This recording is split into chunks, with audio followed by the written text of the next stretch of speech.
What's good, blessed people, balik lagi sama gue Hafiz di sini. Sekarang nuansanya berbeda karena gue bukan syuting di studio, tapi syutingnya di kamar gue sendiri. Karena studio lagi ada beberapa kerusakan yang sangat krusial. Tapi tidak mematahkan semangat kita. Iyalah, jelas lah, kita harus terus berkarya. Mandi berkarya. Oke, kali ini gue mau ngebahas tentang teknologi lagi. Jadi di sini ada konspirasi tentang CIA dan NSA. Kalau tahu CIA itu Central Intelligence Agency dan NSA itu National Security Agency. Berita ini dibocorkan oleh seorang whistleblower atau orang yang secara sengaja menyebarkan berita-berita terkait CIA dan si NSA ini.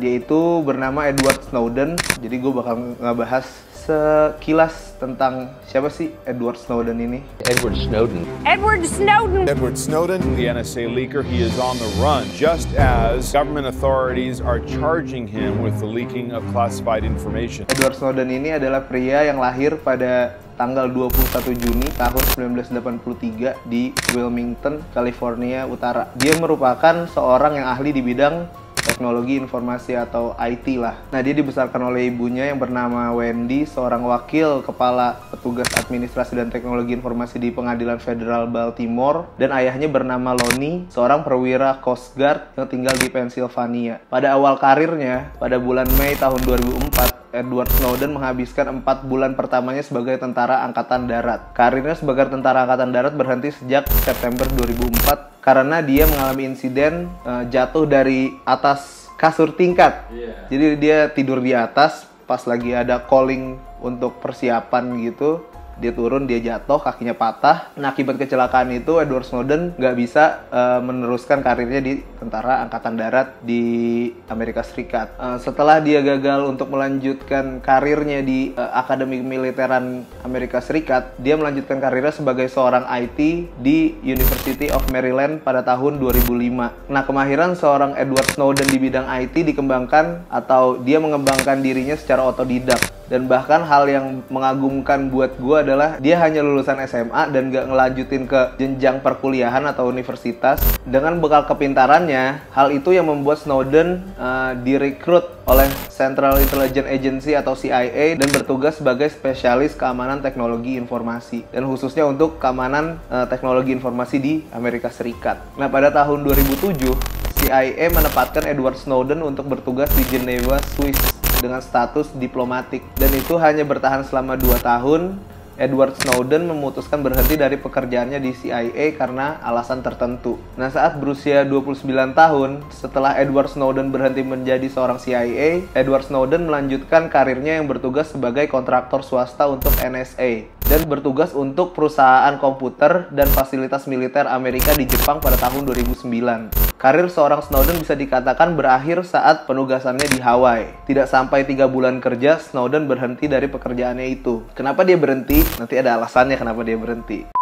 Jadi dia memutuskan berhenti dan bekerja hanya 3 bulan di Hawaii karena ada beberapa prinsip atau hak kebebasan manusia yang dianggap Snowden itu diambil oleh CIA dan NSA itu sendiri. Jadi dia mau membongkar rahasia yang disimpan oleh CIA dan NSA kepada pers. Jadi untuk saat itu dia memutuskan untuk berhenti dan menyebarkan kebenaran yang dia ketahui selama dia kerja di sana. Jadi yang pertama, agen intelijen Amerika Serikat mengumpulkan catatan atau data pribadi melalui telepon. Of course, how would she know? This shit is so slow. The webcam light doesn't even turn on.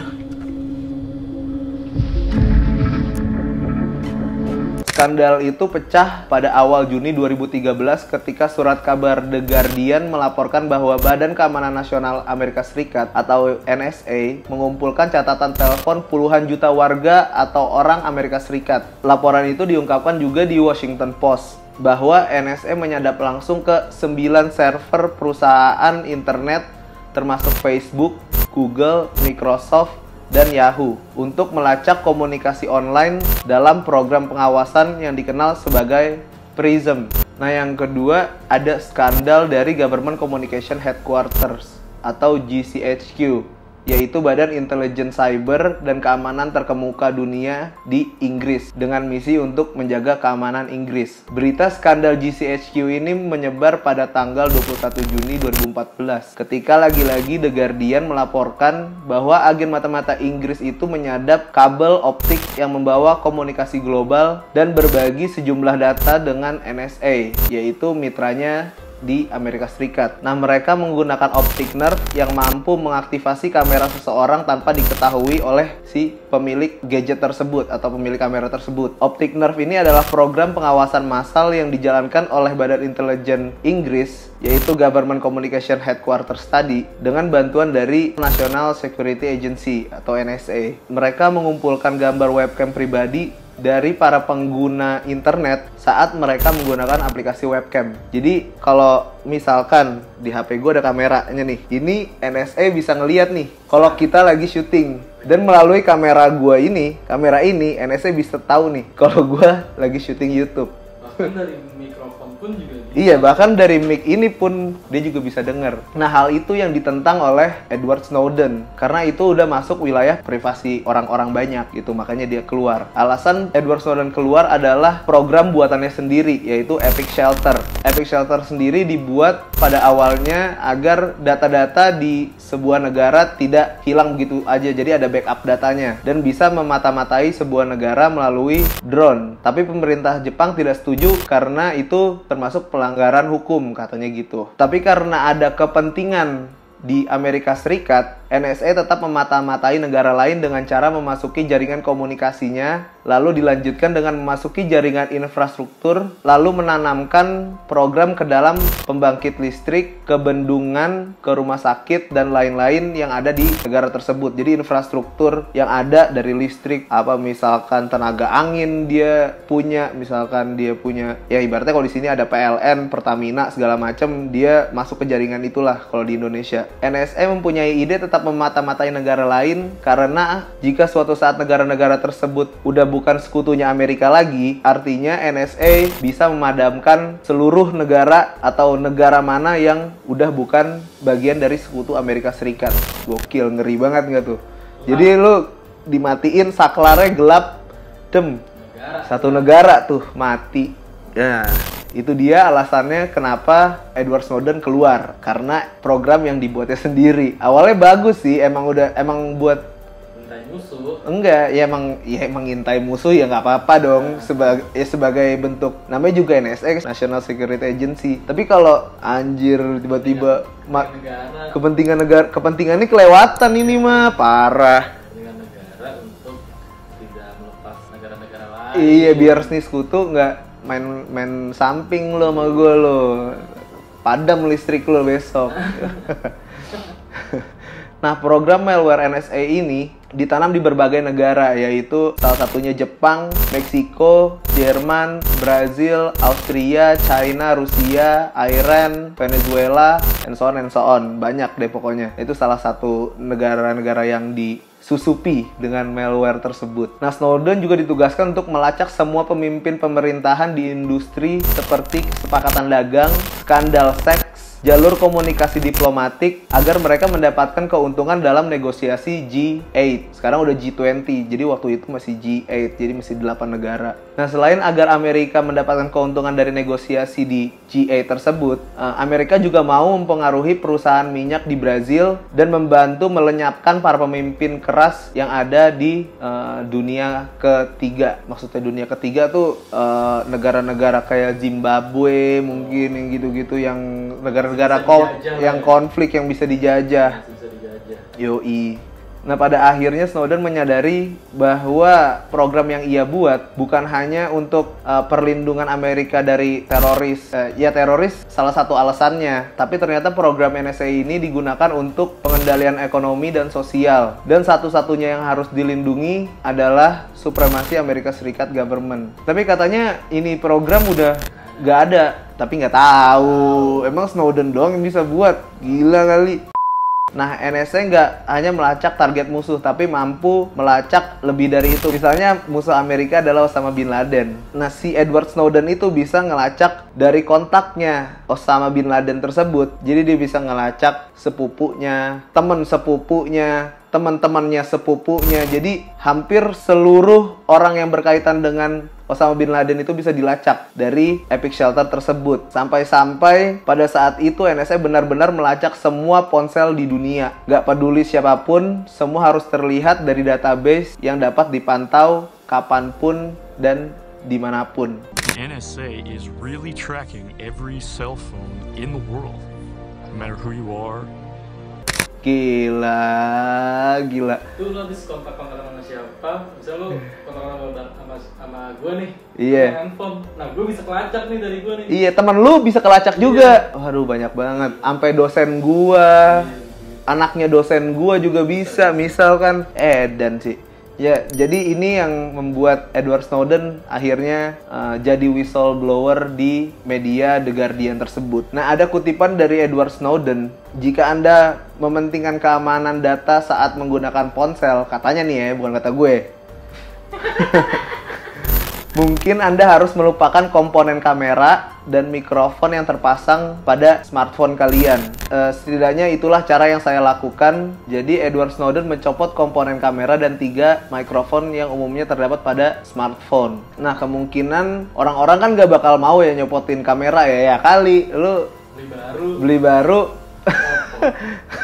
Jadi kan salah satu lu pengen beli smartphone kan kameranya dong. Jadi kan nggak mungkin lu copot tuh kamera. Nah tapi kan lu kan nggak mungkin diintai sama CIA gitu-gitu kecuali mau jadi teroris ya. Jadi kalau orang-orang kayak kita sih ya no problem lah. Jadi makanya kalau gue sering lihat sih kalau laptop temen gue itu webcamnya ditempelin kayak Hansaplast atau stiker gitu, ditutupin stiker. Gue bilang kan siapa yang mau ngelacak lu nyet. Iya, kalau Mark Zuckerberg emang dia kan yang mempelopori bahwa kamera webcam itu bahaya kan. Jadi dia tutup, dia tuh butuh dia. Kalau lu siapa anjir? Nah, katanya si Snowden lagi nih, jika ponsel Anda sudah diretas, hanya itu caranya memastikan ponsel itu berfungsi untuk Anda, bukan orang lain. Anda memang pembeli ponsel tersebut, tapi siapapun yang meretasnya, dialah pemiliknya. Anjay.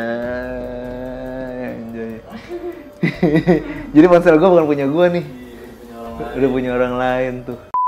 Setelah si Snowden membocorkan semua rahasia-rahasia CIA dan NSA dan dia dianggap sebagai pengkhianat di Amerika Serikat, si Snowden akhirnya kabur melarikan diri dan mendapatkan suaka ke Rusia sampai tahun 2020. Tapi untuk tahun 2021 gue nggak tahu nih apakah si Snowden masih di Rusia atau udah balik lagi ke Amerika. Tapi gue rasa sih. Tapi di berita juga sampai sekarang Vladimir Putin pun juga masih bilang kalau si Snowden ini ya udah emang dia dihubungin sama government Rusia. Iyalah gila lu, ini aset emas ini.